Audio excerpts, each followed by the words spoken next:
Hey guys, today I am changing out the Stop Start button in my 2015 235i. So I figured I'd get you guys in here and you can follow along. This process should be very similar, if not identical, to any other F-Series car. So 135i, 235i, 318, 320, etc, etc. So let's get into it. As you can see here, my Stop Start button is pretty worse for wear. Now there's a couple of different ways to remove this button. There is a method out there where you heat up the end a hot glue stick, adhere it to the button and then pull it out. I did try this myself, but as you can see it didn't really work, and all I managed to achieve was to rip the finish off my OEM button. So the process we're going to use today is essentially prying out the entire assembly there around that silver ring. Now you can get these start-stop buttons in pretty well any color that you like. I personally don't like the red, blue or yellow ones, so I'm just replacing it with another stock black one. The tools I'm using today are just a cheap trim removal kit that I got off eBay. You can also get them off Amazon, super cheap if you're in Australia, probably Harbour Freight if you're in the US. Now, if you do insist on using a butter knife or a screwdriver to pry out this start-stop button, at the very least, please wrap the end of it in some electrical tape. That'll soften it up and you'll be much less likely to mar that soft silver plastic around the outside of the housing. Trust me, 2 extra seconds, it's worth it. So I'm going to use the thinnest end of the tool I've got. I'm just going to approach the top of the assembly here. I'm actually just going to push up. The dash is actually made of soft material. If you push up, it'll make a little bit of room. You can slip that tool in there like that. You're going to very gently pry the top out till you can get a finger behind there like this. You're going to use the rest of you're going to use your tool to pry out the rest of the switch.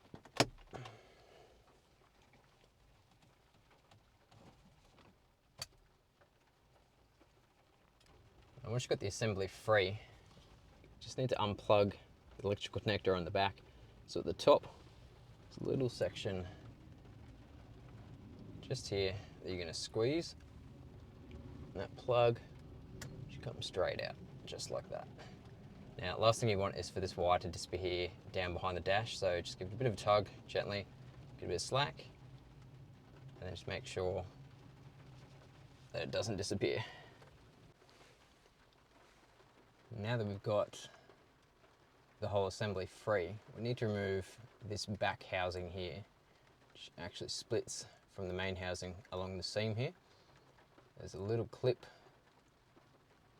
on every corner the whole way around. So I'm just going to use a pry tool to lift underneath this U-shaped section of the clip and pop off this back housing.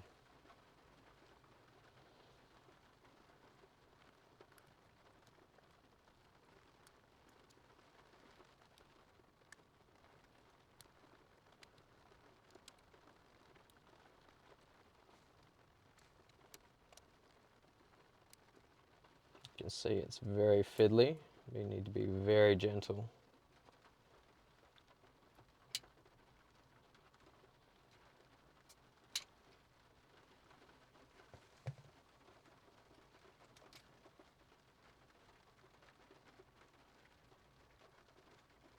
See here, it's now come apart in 2 pieces. Now be very careful with this back piece. There are some rubber grommets. You can see here just where my thumb is. They can come loose and you don't want to lose them, so just make sure you've got them all. If you don't, just check around your feet, you've probably dropped it. So we're just going to carefully put this to the side and continue working on this front part of the housing here. Now, using the same tool or screwdriver or pick or whatever it is that you happen to have, just inside these 2 square pieces here, there's 2 square holes here, there's 2 more clips that we gently need to pry off and push through, and that will allow the button, which is this piece in the center down here, to pop out the back.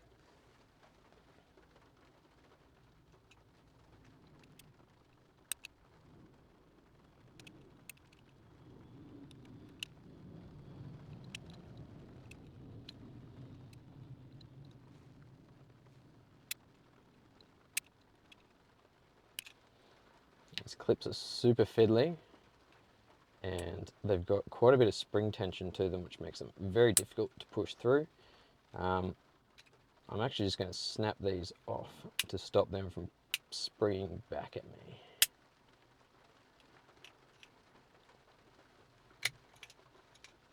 So you can see I had to mangle those two clips a little bit just to take the spring tension out of them, stop them from flicking back to their original position.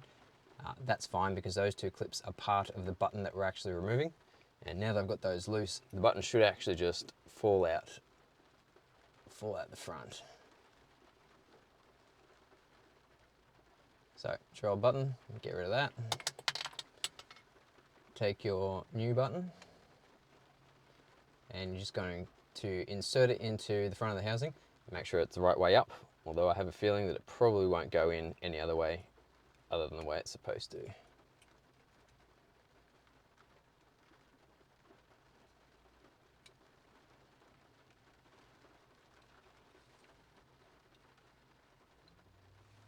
So the button's in there but hasn't quite clicked in to where we need it to. So using that original tool, we're just going to guide those clips right in where they're supposed to go until they click home. And that's the button installed in the housing. So now I've got the rear half of this housing and we're just going to start reassembling things. You'll notice here that the board has actually separated from the back of the housing. That's completely normal and you can just slide it very gently back in there, ensuring you don't bend any of those pins from your plug.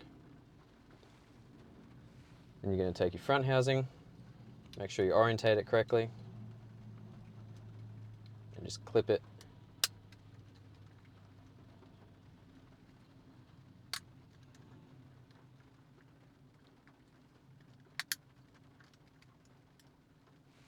back into place the whole way around. Now we're just going to reinsert the housing after plugging the plug back in. It only goes in one way.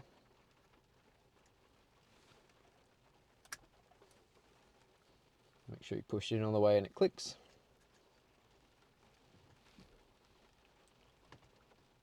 Just going to gently work the housing back in so it clicks into place. So that's the install done, so we're just going to see if it works.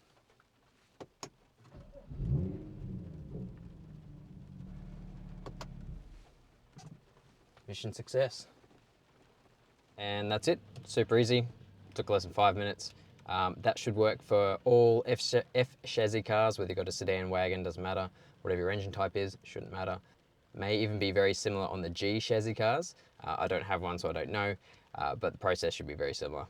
All right, thanks a lot, guys.